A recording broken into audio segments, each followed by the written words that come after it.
Analytical reporting was limited due to self-censorship by state-level outlets who feared retribution from governors. Fines were imposed by the broadcast media regulator without due process. We are also seriously concerned journalists face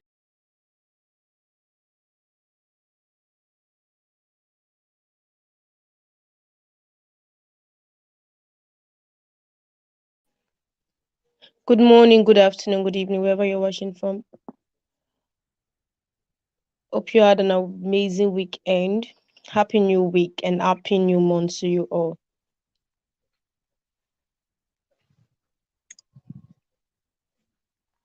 Yeah, welcome to another episode of our newspaper review.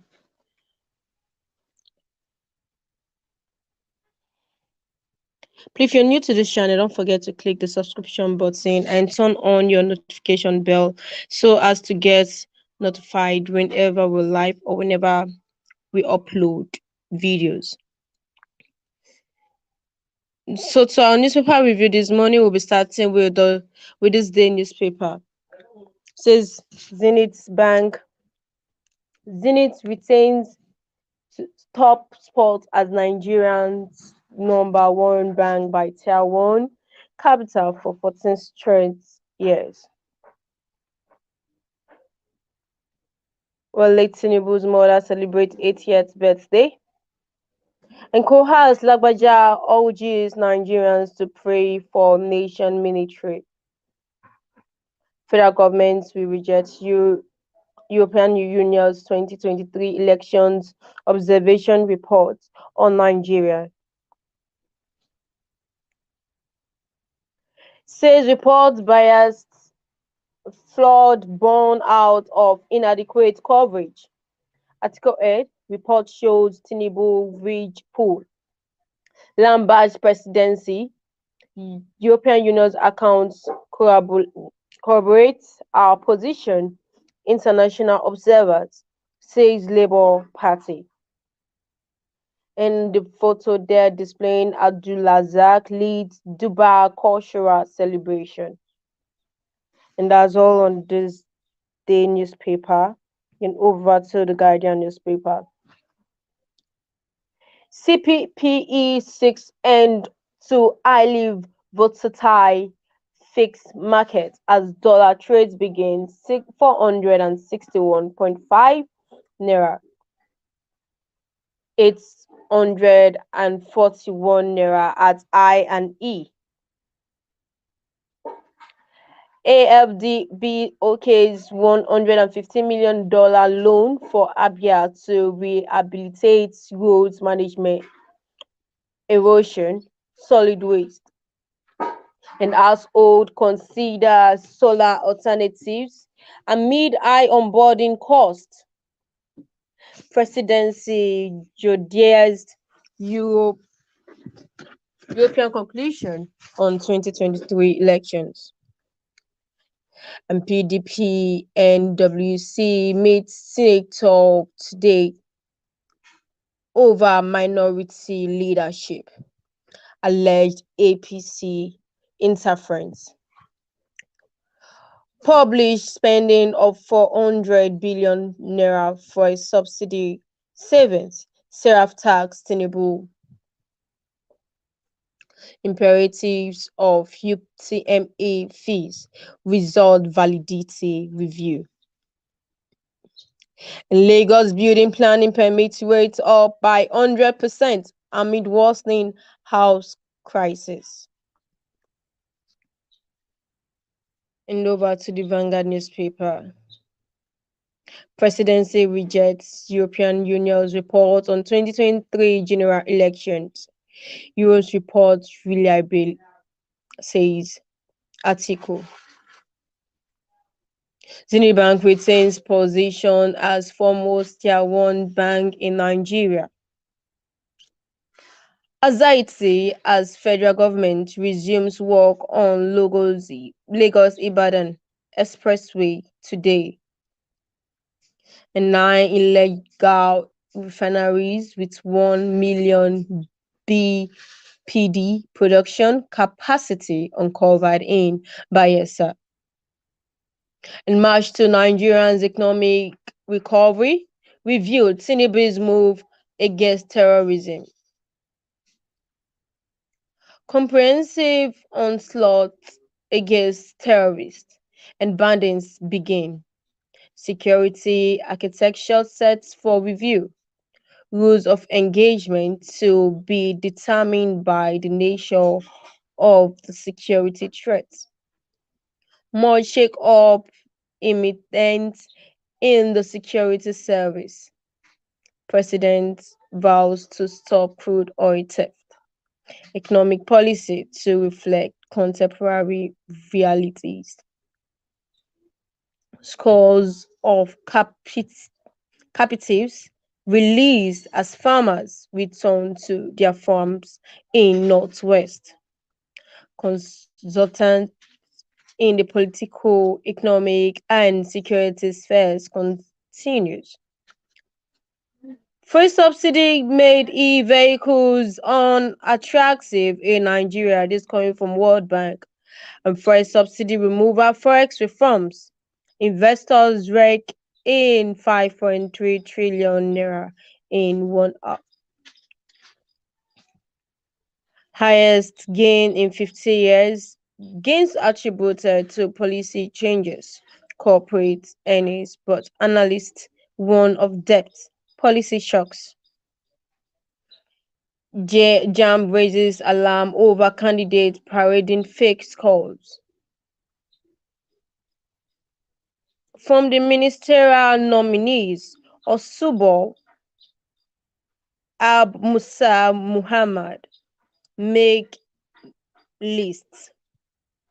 And from the 10th Senate, opposition to Tabua's minority leadership bid swells. And over to the Nation newspaper. Dealt toil of Nigeria pilgrims raises to 13. That's on page 6. And banks collected 8.9 trillion deposit in 12 months. And CBN $35, 15 billion in reserves.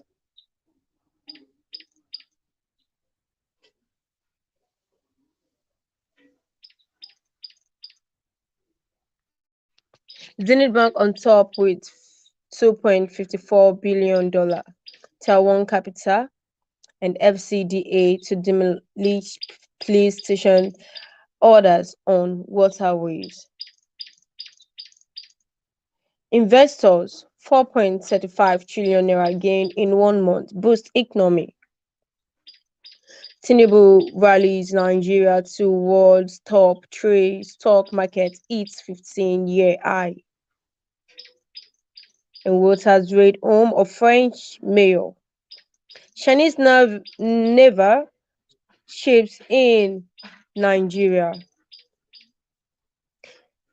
Ndume Bamidele bidding for Senate leader post. Presidency rejects European Union's 2023 poll report. Into Daily Trust newspaper. APC Bamidele in poll position as Tabua Alero battle in PDP. Northern senator insists on producing House leader. Winke plots against ex-Sokoto governor. Bill will resist imposition by ruling party. This coming from the opposition parties. And baby found alive on mom's back 24 hours after bandit shot are dead. My goodness. FAAC disbursements hit record 1 trillion naira following fixed unification. Presidency, Labour Party, biker over EU's report on 2023 election.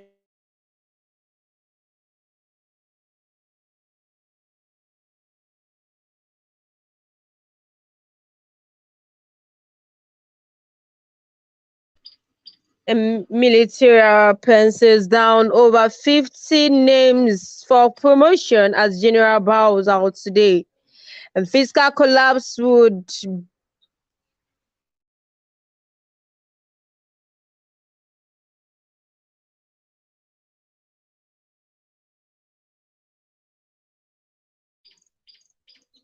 Zenith retains Nigeria's number one bank for 14 years. Nigerian pilgrims dealt tolls its 13 as 41,632 fall sick in South Arabia.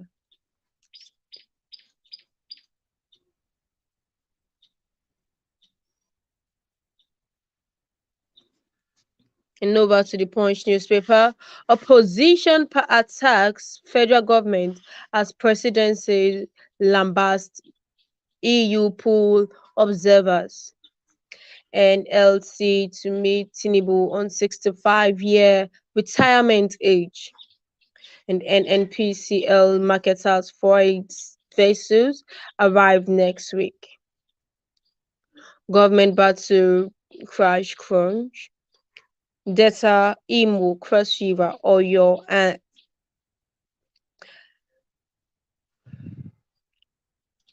a state borrowed 130 billion naira in 3 months. 17 shortfall, 8 states internally generated revenue. Debt rise to 5.5 trillion naira. UTME top performer manipulated score faces prosecution. And Khan mourns as kidnappers kill IOCCG pastor, 7 churchgoers rescued. Zenith Bank leads Nigerian lenders in new global ranking. Into Nigeria Tribune newspaper, inflationary trends may intensify as forex exerts pressure.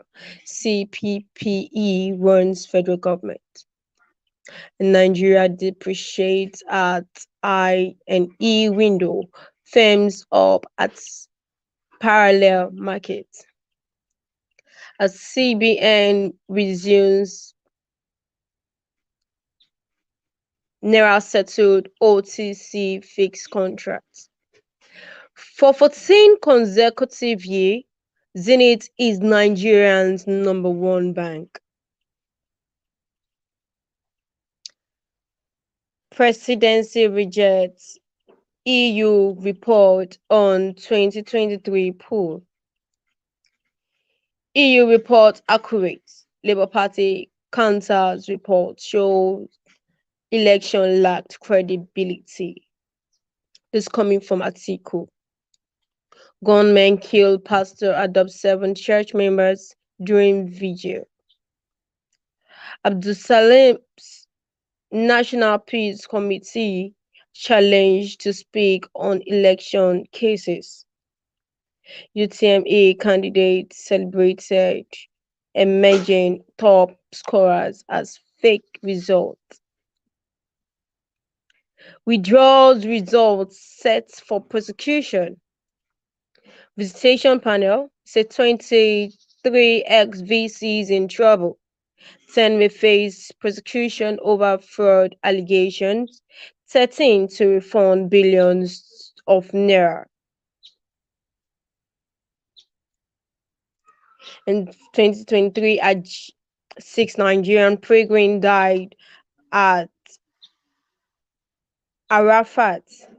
Mina return operations begins tomorrow. Why Tinubu insisted on Ribadu.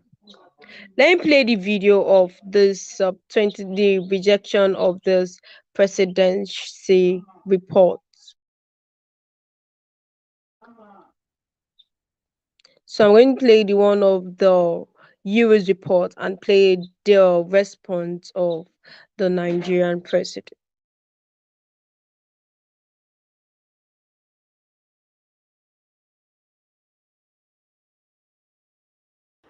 A number of key issues hindered freedom of expression and limited voters' access to diverse information. For example, analytical reporting was limited due to self-censorship by state-level outlets who feared retribution from governors. Fines were imposed by the broadcast media regulator without due process. We are also seriously concerned journalists face attacks and with little consequences for the perpetrators. Therefore, and our fourth priority recommendation, we consider it essential to afford adequate protection to freedom of expression by developing a comprehensive operational framework underpinned by the skills and means for ensuring prompt investigation and prosecution of all types of attacks against media practitioners.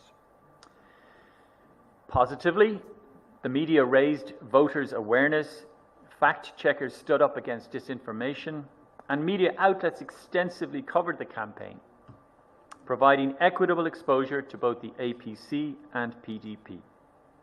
Disappointingly, politicians avoided answering merit-based questions during interviews and instead engaged in party infighting. While social media was an important tool for information exchange, campaigning and mobilization, misinformation was massively spread. Additionally, we noted legal provisions such as the Cybercrime Act had the effect of encouraging self-censorship, and we therefore consider amendment of the legislation is needed to safeguard freedom of expression. Detailed operational frameworks to strengthen inclusion are needed. For example, we found that persons with disabilities could not always access polling units and assistive devices were rarely available. Data on registration and voting by internally displaced persons was not published. Women's political participation in Nigeria is not in line with the country's international commitments and provision of equality.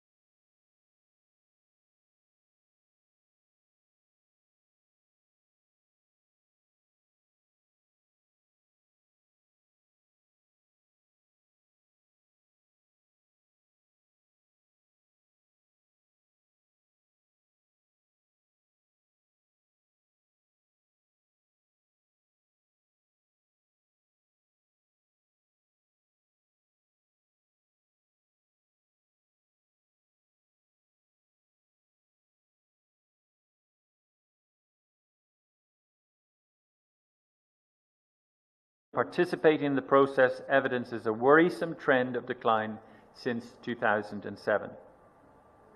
Only one woman contested among 18 presidential candidates, and there were no nominated female running mates. Only 2 women contested among governorship candidates. The government and major political parties again failed to tackle exclusion and discrimination against women, despite the national gender policy target of 35% of women in appointed and elected positions. Women candidates at all levels of elections barely reached 10%. And coming to our fifth priority recommendation, this long-standing discrimination demands urgent and robust affirmative action to ensure meaningful women's representation through special measures in line with the Beijing Principles and Nigeria's national gender policy, to increase the representation of women as candidates and in elected office. Further supported by cross-sectoral, intensified and substantiated capacity building and sensitization to eliminate discrimination. So while the 25th February elections were held on schedule, a lack of transparency and operational failures reduced trust in the process and challenged the right to vote.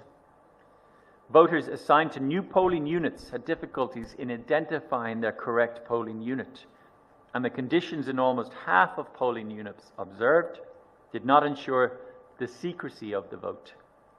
In 16 states, the mission noted incidents of violent attacks on polling units and indeed on INEC staff and harassment of voters.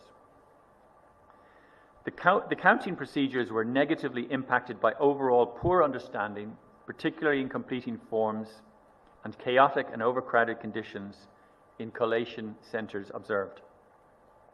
Key issues impacting the orderly conduct of elections on March the 18th included interference by party agents and a lack of adequate protection of the secrecy of the vote. The elections were impacted by outbreaks of fighting and thuggery, which led to a high number of cancellations of polling units and, regrettably, also fatalities.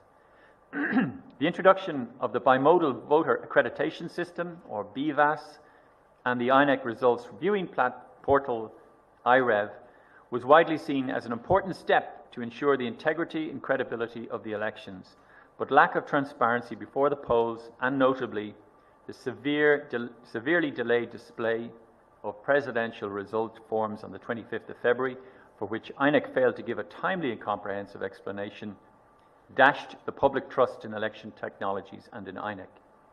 For both elections, INEC did not publish key relevant information, hampering transparency throughout the collation processes and the declaration of election results. For example, INEC failed to publish the manner of calculation of the declared winners, turnouts, number of accredited voters, and the list of polling units where elections were cancelled, postponed, or not held.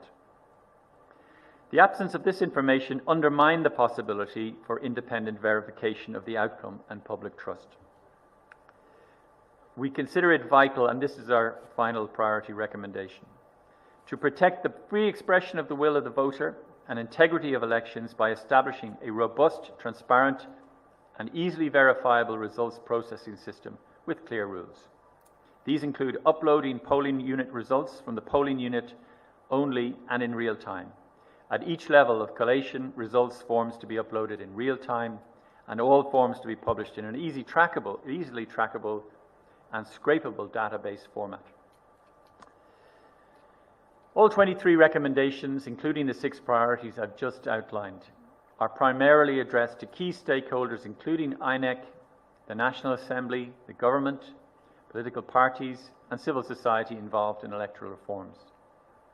We have already presented the final report to INEC, the Ministry of Foreign Affairs, and the Presidency. Later this week, the mission will hold a roundtable meeting with election stakeholders to further discuss and reflect on our recommendations and their possible implementation. We offer these recommendations in the spirit of cooperation, but of course it's up to Nigerian institutions and partners to decide whether they will take them forward and take them into consideration.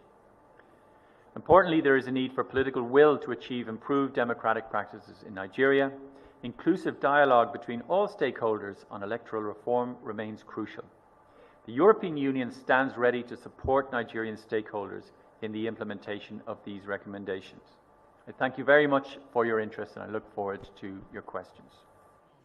Well, you know, my own reaction as of presidential elections, that is, for me, is also a positive sign. Now, but we must also recognize the fact that the law itself has also given the political parties the opportunity to know what goes on at each polling unit. Almost all the political parties, or at least 5 of the political parties, nominated and got accredited over 170,000 polling agents. So what that means is that they had primary evidence of the results from the polling units. And it is those results from the polling units, together with the BVAS as a machine itself, that goes to the collation center. So it is not true, and it cannot be correct, for a political party to rely only on result upload in order to get the evidence with which he wants to prosecute his case in court.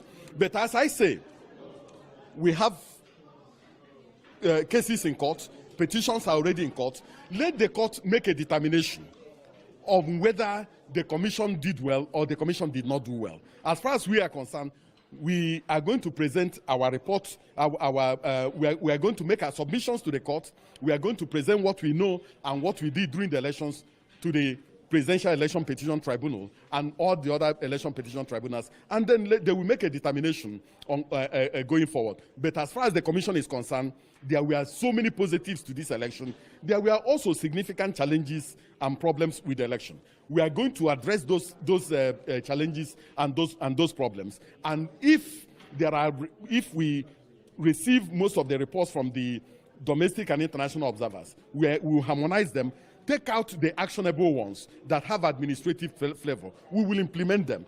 If there are still challenges with the Electoral Act 2022 and the constitutional framework, we will also join Nigerians and go before the National Assembly to get both the constitutional and legal framework amended. But let me say this, that as Nigerians, we must have faith in our democratic institutions, we must have faith in our democracy, and we must continue to work on our democracy, because the electoral process and democracy will keep on improving. There is no country in the world that can say it has a perfect democracy. None. You have to grow it, you have to nurture it, and you have to keep on nurturing it. Challenges will emerge, but the robustness of the institutions will determine how strong a democracy is, and that is my position. Strongly rejecting the European Union's conclusions of the 2023 general elections. The presidency, in its appraisal of the EU reports which identified flaws in the polls, explains that the 2023 general elections, given all parameters, were free, fair, peaceful and won by President Bola Tinubu. The EU, in its final report, indicated that the shortcomings in law and electoral administration hindered the conduct of well-run and inclusive elections and damaged trust in INEC. They also identified lack of transparency and operational failures, which, according to them, reduced trust in the process and challenged the right to vote.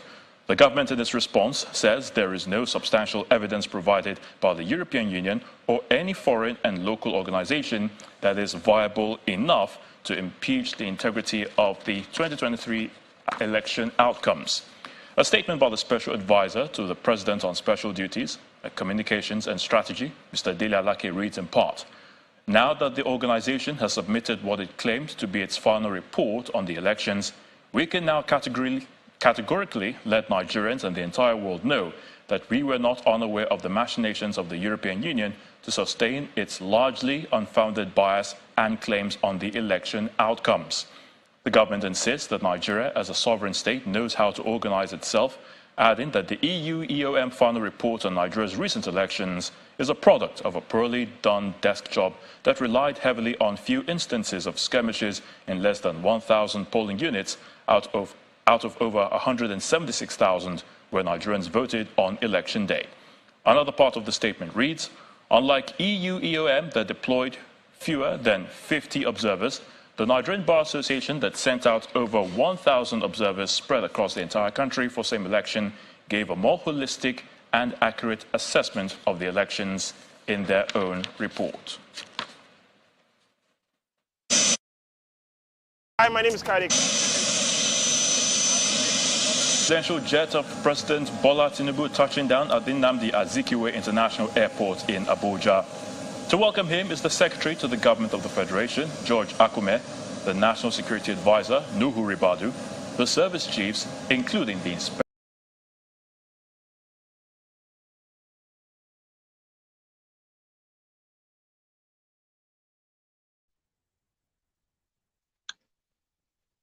All right, so on the Daily Sun newspaper, it says IPAC laments growing insecurity in Anambra, berates Soludo. The Sun establishes Media Development Foundation. And Tinubu, APC, INEC fight back at tribunal today. Open defense on Obi, Labour Party, Atiku, PDP petitions. Senate awaits Tinubu's ministerial list. Adamu's absence struck APC decision on NAS principal officers. I'm not under pressure on choice of commissioners. This coming from Oberevori. And President rejects EU's report on 2023 poll. That's the video you just watched. And report proves APC reached election articles aid. Austerity. Expert tax Tinubu to urgently arrest dwindling economy. and PDP and WC meet senators over minority leadership. Peace Committee should present post-2023 election reports, group demands. And Zenith Bank retains position as number one bank in Nigeria.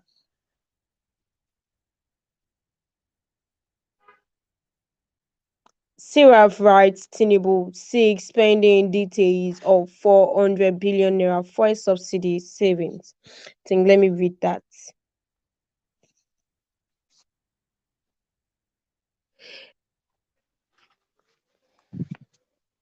Says the Socio-Economic Rights and Accountability Project, which is the SERAP, has urged President Bola Ahmed Tinubu to use his good office and leadership position to urgently publish details of spending about 400 billion naira so far saved as a result of the removal of subsidy on premium motor spirit, popularly called petrol.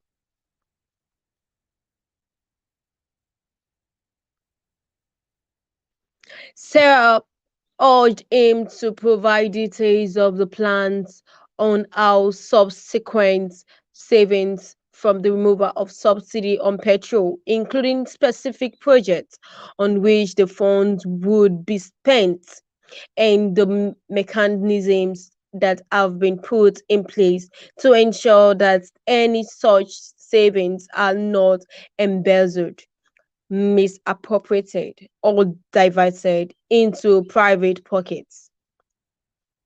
According to reports, the Nigeria government has saved 400 billion naira within 4 weeks following the implementation of the policy on the removal of payment of subsidy on petrol.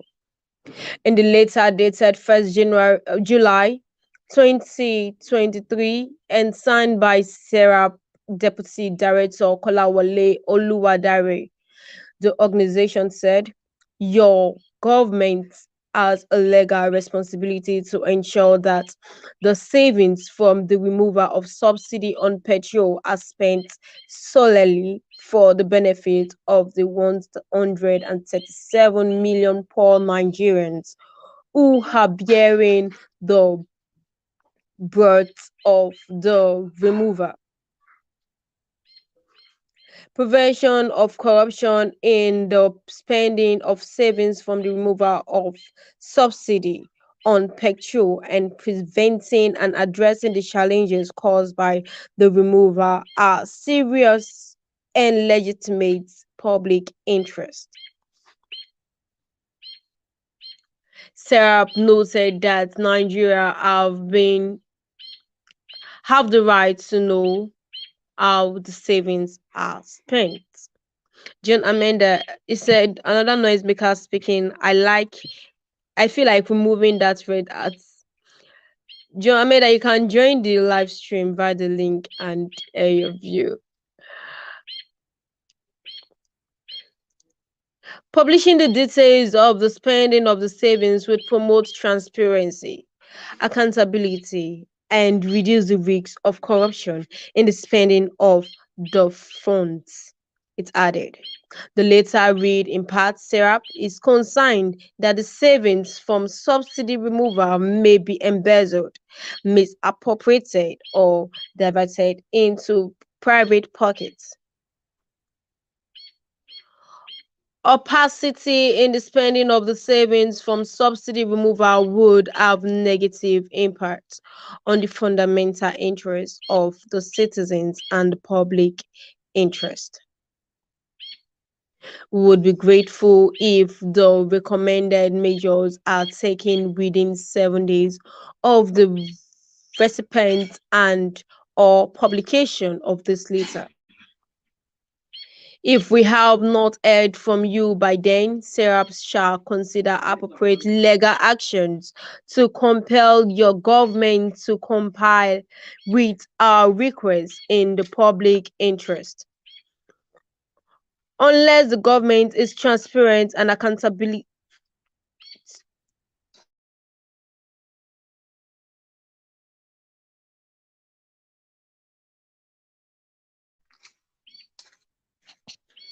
To Nigerians in how it spends the savings from the removal of subsidy on petrol, the removal will continue to undermine the rights of Nigerians and increase the vulnerability to poverty and social deprivation, it's added.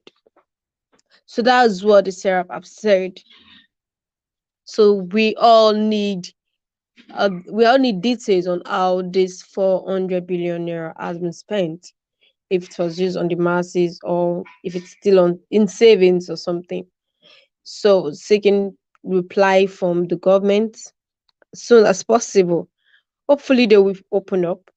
Then this is a shocking news. I don't understand. First, we saw that Buhari said Buhari said he refused to remove for a subsidy so Tinubu can win. And now there's a post saying, going by his policies, Buhari never wanted Tinubu to win presidential election, coalition of northern groups. So I don't know who they are joking with. Obina Emmanuel, good morning. Welcome. So I don't know who these people are joking with. First instance, you said you did it for him to win, and second instance, there's an opposition saying you never intended him to win. Okay, let me just read. It said the collection of northern groups has disagreed with a claim by former President Muhammad Buhari's spokesperson Garba Shehu that its principal wanted Bola Tinubu to emerge as Nigerian president and therefore slow down on the announcement of the first subsidy removal. And the CNG on Saturday noted that Buhari and his cabinet, going by all his last-minute policies, did not want Tinubu to win Nigeria presidency and is to announce the first subsidy removal was rather out of indecisions rather than the Tinubu factor. Shahara reporters during the week reported that Buhari senior special advisor on media and publicity, Garba Shehu, stated that Buhari helped Tinubu to win the presidential election by not announcing the first subsidy removal. Shehu had said, finally, we must be politically honest with ourselves. The Buhari administration in its last days could not have gone the whole way because the APC had an election to win. And that would have been the case with any political party that was seeking election for another term, with a new principle at its head. According to Vanguard, the spokespersons of the coalition of Northern Group, Abdul Aziz Suleiman, whilst reacting, said the confession by the former President Buhari did not come as a surprise, as if anything, it is a confirmation of what we have been pointing out throughout the 8 years of that cathedral or poor governance, indifference, insensitivity, and unprecedented plunder that was the Buhari presidency. We, however, disagree slightly with Buhari because everyone is aware by now that he never wanted Tinubu to win and never worked for his victory. Instead, it supported policy direction.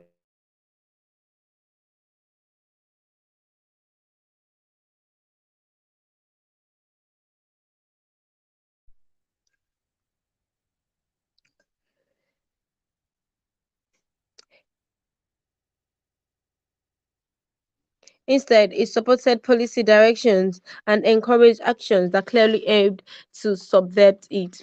The failure of the Buhari administration to announce the removal of subsidy was merely one out of the several indecisions, lack of courage, and political will to tackle national issues around security, the economy, and reintegration that characterized an administration wrapped in the crude cover of crass political opportunism and breathtaking ineptitude. It is part of the burdens of the shared legacy of the Buhari administration, and in the bobs and bullets of insurgents, bandits, and the deteriorating standards of living as political and top government. Officials fled the poor of resources to develop officials whose personal greed and ambition remain tied to the continuation of decay and destruction of a nation and a people. It treated as enemies those of us who try to wake him up to the magnitude of the humanitarian disasters that criminal activities have created, with about 5 million of our fellow citizens internally displaced, with hundreds of thousands of orphans, hunger and malnourishment previously unknown in our land becoming alarming features of existence. Buhari's confession is part of the unfortunate 8 years under a leader who had spent a large part of his life asking all Nigerians to trust him to lead, but ended up getting the nation critically endangered by officials who failed to lead with justice and sensitivity to its plural nature and the limitations of our political process.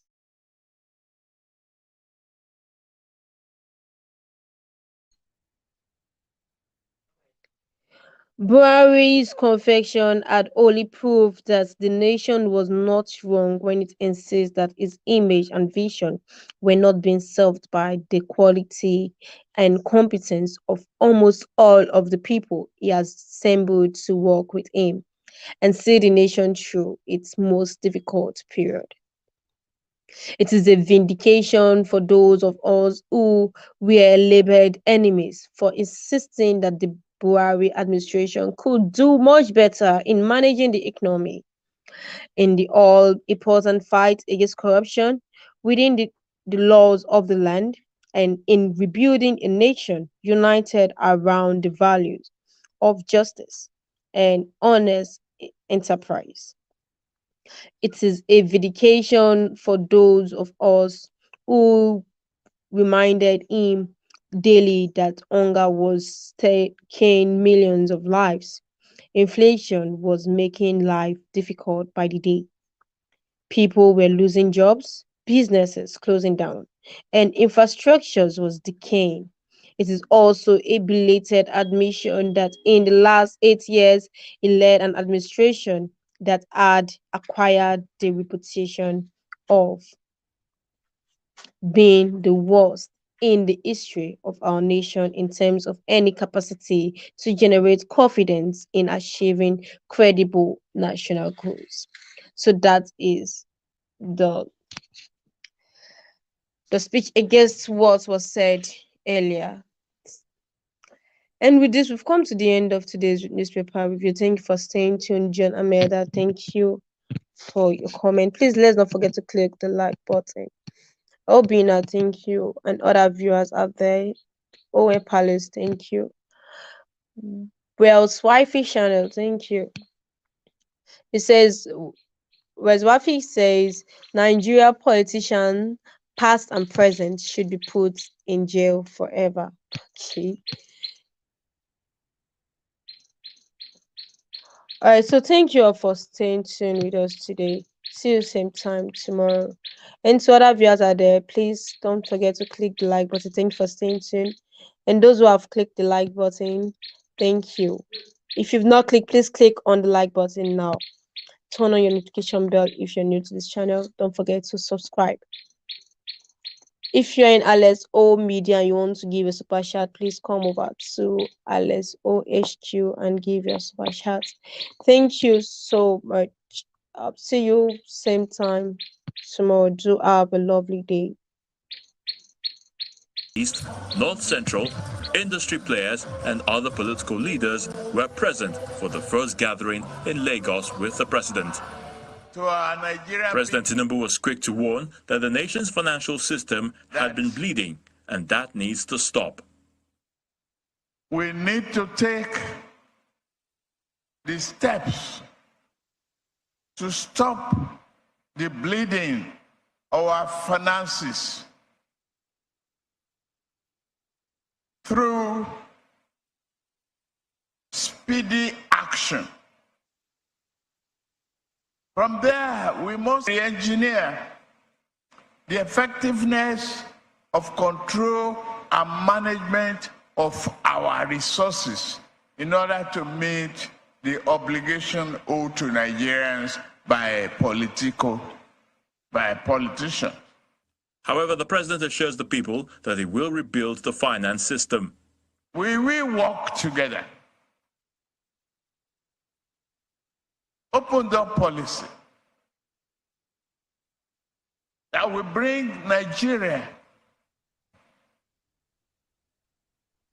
from brinks back to a resilient economy. And I want us to be. Okay, we have someone here. Let's give him time to talk. Owe Palace, good morning. Welcome. Good morning, my sister. I was just How about are you? rounding up. So, Yeah, okay. How are you can you go all? on. No, I don't have much to say. Just that, I just want to emphasize about what Buhari says. Buhari said that he is that their aim is not for him. That's his mind. That, let me just put it like that. That he doesn't want like Tinubu to become a president. Okay, But that was the Owe Palace. yeah. What was said? Are you spokesperson Tinubu Yeah. refused to remove fuel subsidies, so that Buhari failed to remove fuel subsidies, so Tinubu can emerge as As president. now the latest now the opposition going against that is the last policies of Buhari revealed that Buhari was against Tinubu emerging as the next president. Who are they deceiving? Who are they deceiving? That's what I'm asking. Who are they deceiving? Huh? Who are they deceiving? All this is you just want to tell Nigeria so that they will not, their mind will not. He was the one, particularly he was the one that put Buhari there. He was the one that put Tinubu there, because I remember that Tinubu helped him. Tinubu helped him to win 2015, I think. So that was the agreement. So all those things that he come out to say, he just made fallacy. Understand? We know that he's the one that put. He know that he's the one that put Tinubu that place. So there's no need. I'm surprised, because some Nigerians will be being confused. They will be confused about it, like all this, like Atiku, Obi and the rest. Yeah. In fact, I don't know. I'm just mixed up on. No. What about, please? I just want to ask. What about Alex? Alex is in the decision, or I just want to know. I wanted to tell him something. No, it's not here. It's fine. Okay. Maybe I wanted. Whenever it comes online, yes, that's it. Yeah. All right. Thank you for your comments. No problem. Love. Okay. Strongly rejecting the European Union's conclusions of the 2023 general elections. The presidency, in its appraisal of the EU reports which identify